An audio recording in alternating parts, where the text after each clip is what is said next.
എല്ലാ വിദ്യാർത്ഥികൾക്കും പുതിയൊരു വീഡിയോയിലേക്ക് സ്വാഗതം. ഈ വർഷത്തെ LBS പാരാമെഡിക്കൽ ഡിപ്ലോമ കോഴ്സുകളായിട്ടുള്ള DPharm, DHA, DMLT ഇതുപോലുള്ള വിവിധ ഡിപ്ലോമ കോഴ്സുകളിലേക്കുള്ള പ്രവേശനത്തിൻ്റെ ഭാഗമായിട്ടുള്ള തേർഡ് അലോട്ട്മെൻറ്റ് റിസൾട്ട് നാളെ പ്രസിദ്ധീകരിക്കും. അതായത് ഡിസംബർ 12-ാം തീയതി പ്രസിദ്ധീകരിക്കും. അപ്പോൾ വിദ്യാർത്ഥികൾക്ക് ഡിസംബർ 12-ാം തീയതി ഈ ഒരു അലോട്ട്മെൻറ്റ് പ്രസിദ്ധീകരിച്ച ശേഷം ആദ്യമായിട്ട് അലോട്ട്മെൻറ്റ് ലഭിച്ച വിദ്യാർത്ഥികൾ ആണെങ്കിൽ ഡിസംബർ 16-ാം തീയതിക്കകം ഓൺലൈനായിട്ടോ അല്ലെങ്കിൽ ഫെഡറൽ ബാങ്ക് വഴി ചലാൻ ഉപയോഗിച്ചുകൊണ്ടോ വിദ്യാർത്ഥികൾക്ക് ഫീ പേയ്മെൻറ്റ് ചെയ്യാൻ സാധിക്കുന്നതാണ്. അതിനുശേഷം വിദ്യാർത്ഥികൾക്ക് അതായത് ഈ ഒരു ഡിസംബർ 12-ന് ശേഷം നിങ്ങൾക്ക് 17-ാം തീയതി വരെ അലോട്ട്മെൻറ്റ് ലഭിച്ച കോളേജിൽ പോയിട്ട് ജോയിൻ ചെയ്യാനും സാധിക്കുന്നതായിരിക്കും. അതായത് 3 ദിവസമാണ് നിങ്ങൾക്ക് കോളേജിൽ ജോയിൻ ചെയ്യാനായിട്ടുള്ള സമയം കിട്ടുന്നത്. കാരണം ഞായറാഴ്ചയൊക്കെ അവധിയാണ്. അപ്പോൾ അതുകൊണ്ട് തന്നെ അതായത് കുറച്ച് ദിവസം അതായത് ഇതിൽ അവധി വരുന്നുള്ളത് കൊണ്ടാണ് ഈ ഒരു 17-ാം തീയതി വരെയുള്ള ഡേറ്റ് എന്ന് പറയുന്നത്. അപ്പോൾ ഈ ഒരു ഡേറ്റിനിടയിൽ ഏകദേശം നിങ്ങൾക്ക് 3-4 ദിവസമാണ് അഡ്മിഷനായിട്ട് കിട്ടുന്നത്. അപ്പോൾ അതുകൊണ്ട് തന്നെ വിദ്യാർത്ഥികൾ ആ ഒരു സമയത്തിനുള്ളിൽ പോയിട്ട് അലോട്ട്മെൻറ്റ് ലഭിച്ച കോളേജിൽ പോയിട്ട് അഡ്മിഷൻ നേടേണ്ടതാണ്. അപ്പോൾ പല വിദ്യാർത്ഥികളും ചോദിക്കുന്ന പ്രധാനപ്പെട്ട കാര്യമാണ് വിദ്യാർത്ഥികൾ കോളേജിൽ പോകുമ്പോൾ എത്ര രൂപ ഫീസ് ഇനത്തിൽ അടക്കേണ്ടതായിട്ട് വരും എന്നുള്ളത്. അപ്പോൾ അത് വിദ്യാർത്ഥികൾ കൃത്യമായിട്ട് കോളേജിൽ വിളിച്ച് അന്വേഷിക്കുക. കാരണം നിങ്ങൾക്ക് അതായത് ചില കോളേജുകൾ ഈ ഒരു ഹോസ്റ്റൽ ഫീസും അതുപോലെ തന്നെ ഈ ഒരു PTA ഫണ്ടും ആ ഒരു കാര്യങ്ങളൊക്കെ കൃത്യമായിട്ട് അതായത് ടോട്ടലായിട്ടാണ് പറയാറുള്ളത്. അപ്പോൾ നിങ്ങൾ കോളേജിൽ വിളിച്ച് ചോദിക്കുന്ന സമയത്ത് തന്നെ നിങ്ങൾ കൃത്യമായിട്ട് അതായത് നിങ്ങളോട് ഇത്ര പൈസ ഫീസ് ഉണ്ടാകുമെന്ന് പറയും. അപ്പോൾ അങ്ങനെ പറയുന്ന സാഹചര്യത്തിൽ നിങ്ങൾ അത് ഏതൊക്കെ വിഭാഗത്തിലാണ് ആ ഒരു രീതിയിൽ ഫീസ് വരുന്നത് എന്നുള്ളത് കൃത്യമായിട്ട് ചോദിച്ച് മനസ്സിലാക്കേണ്ടതാണ്. കാരണം ചില കോളേജ് ഹോസ്റ്റൽ ഫീസൊക്കെ ഒരുമിച്ചിട്ടാണ് വാങ്ങിക്കാറുള്ളത്. അപ്പോൾ അതുകൊണ്ട് തന്നെ നിങ്ങൾ കൃത്യമായിട്ട് ഈ ഒരു ഫീസ് ഏതൊക്കെ വിഭാഗത്തിലായിട്ടാണ് ഫീസ് വരുന്നത് എന്നത് കൃത്യമായിട്ട് ചോദിച്ച് മനസ്സിലാക്കുക. ഗവൺമെൻറ് കോളേജിൽ അലോട്ട്മെൻറ്റ് ലഭിച്ച വിദ്യാർത്ഥികൾ അഡ്മിഷൻ സമയത്ത് ആകെ PTA ഫണ്ടും അതുപോലെ തന്നെ ഹോസ്റ്റൽ ഫീസ് അതായത് ഹോസ്റ്റൽ ഫീസ് സാധാരണഗതിയിൽ SC/ST വിദ്യാർത്ഥികൾക്ക് സൗജന്യമാണ്. അതുപോലെ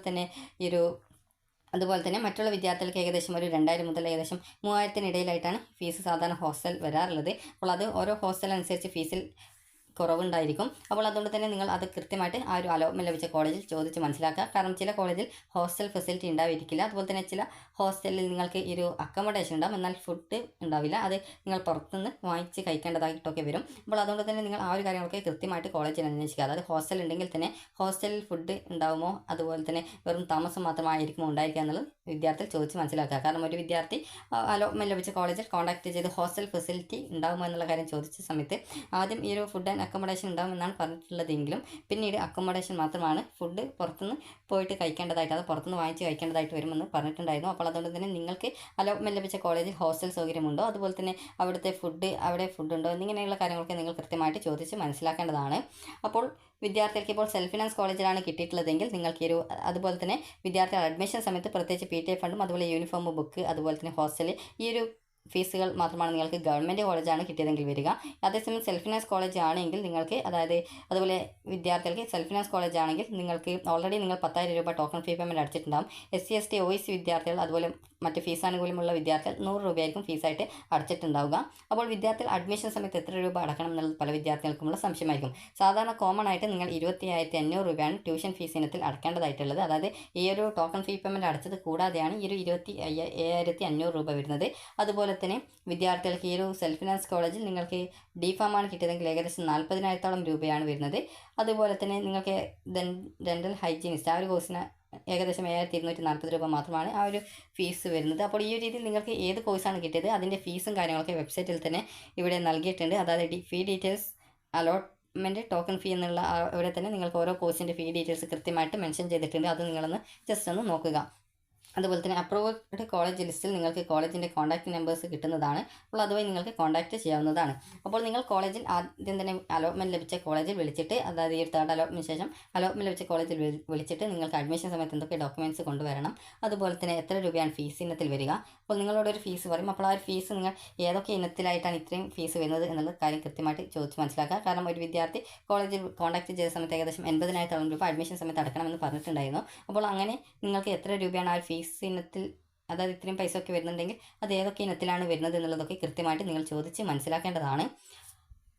അപ്പോൾ വിദ്യാർത്ഥികൾ ഈ ഒരു രീതിയിൽ കൃത്യമായിട്ട് ആ ഒരു അലോട്ട്മെൻറ്റ് ലഭിച്ച കോളേജിൽ പോയിട്ട് നിങ്ങൾക്ക് ജോയിൻ ചെയ്യാവുന്നതാണ്. അതുപോലെ തന്നെ വിദ്യാർത്ഥികൾ ശ്രദ്ധിക്കേണ്ടത് ഈ ഒരു ഫസ്റ്റ് അലോട്ട്മെൻറ്റിലോ സെക്കൻഡ് അലോട്ട്മെൻറ്റിലോ തേർഡ് അലോട്ട്മെൻറ്റിലോ നിങ്ങൾക്ക് ഏറ്റവും ലേറ്റസ്റ്റ് ആയിട്ട് അതായത് ഏറ്റവും അവസാനമായിട്ട് ഏത് കോളേജിലാണോ അലോട്ട്മെൻറ്റ് കിട്ടിയത് അതുപോലെ ഏത് കോഴ്സിലാണോ കിട്ടിയത് ആ ഒരു കോളേജിൽ അല്ലെങ്കിൽ ആ ഒരു കോഴ്സിലാണ് നിങ്ങൾക്ക് അഡ്മിഷൻ നേടുന്നതിനായിട്ട് സാധിക്കുകയുള്ളൂ. അതായത് നിങ്ങൾക്കിപ്പോൾ തേർഡ് അലോട്ട്മെൻറ്റ് കിട്ടുകയും എന്നാൽ അതിന് മുൻപായിട്ട് ഫസ്റ്റ് അലോട്ട്മെൻറ്റിൽ ഒരു കോളേജ് കിട്ടിയിട്ടുണ്ടായിരുന്നെങ്കിൽ ആ ഒരു കോളേജിൽ ജോയിൻ ചെയ്യാൻ പറ്റുമെന്നുള്ള പല വിദ്യാർത്ഥികളും ചോദിക്കുന്ന കാര്യമാണ്. വിദ്യാർത്ഥികൾ മനസ്സിലാക്കേണ്ടത് നിങ്ങൾക്ക് ഏറ്റവും ലേറ്റസ്റ്റ് ആയിട്ട് ഏത് കോളേജിലാണ് ലാസ്റ്റാണ്, അതായത് ഏറ്റവും അവസാനമായിട്ട് ഏത് കോളേജിലാണോ അലോട്ട്മെൻറ്റ് കിട്ടിയത് ആ ഒരു കോളേജിൽ മാത്രമാണ് ജോയിൻ ചെയ്യാൻ സാധിക്കുക.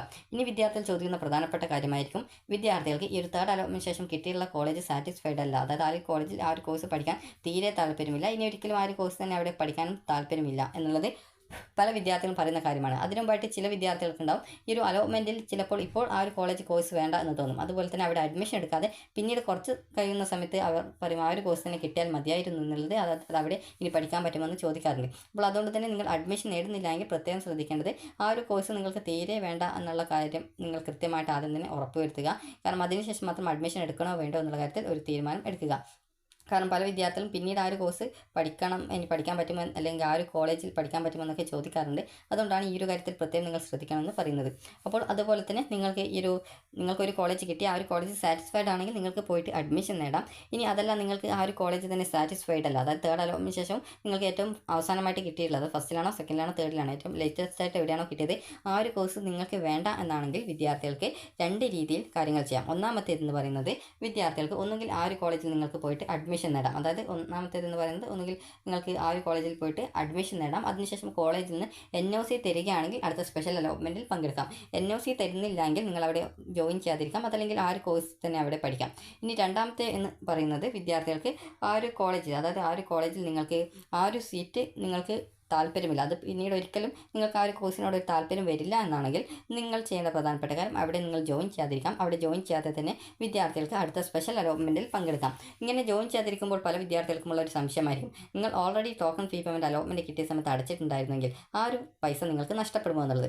അപ്പോൾ നിങ്ങൾക്ക് അലോട്ട്മെൻറ്റ് ലഭിച്ച് നിങ്ങൾ കോളേജിൽ ജോയിൻ ചെയ്തിട്ടില്ലെങ്കിൽ നിങ്ങൾ അടുത്ത ടോക്കൺ ഫീ പേയ്മെൻറ്റ് നഷ്ടപ്പെടുകയില്ല. നിങ്ങൾക്ക് അടുത്ത സ്പെഷ്യൽ അലോട്ട്മെൻറ്റിൽ നിങ്ങൾ പങ്കെടുത്ത് മറ്റൊരു കോളേജിലേക്ക് അല്ലെങ്കിൽ കോഴ്സിലേക്ക് അലോട്ട്മെൻറ്റ് കിട്ടുന്ന പക്ഷം വിദ്യാർത്ഥികൾക്ക്, അതായത് സ്പെഷ്യൽ അലോട്ട്മെൻറ്റ് വീണ്ടും ഓപ്ഷൻ നൽകി നിങ്ങൾക്ക് അലോട്ട്മെൻറ്റ് കിട്ടുന്ന പക്ഷം വിദ്യാർത്ഥികൾ ഓൾറെഡി അടുത്ത ടോക്കൺ ഫീ പേയ്മെൻറ്റ് ആ ഒരു പുതുതായിട്ട് കിട്ടിയ കോളേജിലേക്ക് LBS സെൻറ്റർ ട്രാൻസ്ഫർ ചെയ്യുന്നതായിരിക്കും. അതുകൊണ്ട് തന്നെ ആ ഒരു ടോക്കൺ ഫീ പേയ്മെൻറ്റ് നഷ്ടപ്പെടും എന്നുള്ളതിൽ നിങ്ങൾ പ്രത്യേകിച്ച് പേടിക്കേണ്ടതില്ല.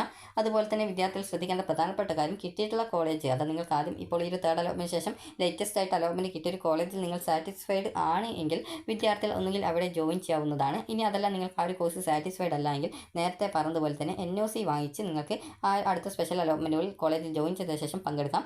അതല്ല നിങ്ങൾക്ക് NOC തരില്ല എങ്കിൽ നിങ്ങൾക്ക് അവിടെ ഒന്നുകിൽ ജോയിൻ ചെയ്ത് അവിടെ ആ ഒരു കോഴ്സ് തന്നെ പഠിക്കാം, അതല്ലെങ്കിൽ NOC തരാത്തതുകൊണ്ട് അഡ്മിഷൻ നേടാതെ സ്പെഷ്യൽ അലോട്ട്മെൻറ്റിൽ പാർട്ടിസിപ്പേറ്റ് ചെയ്യാം.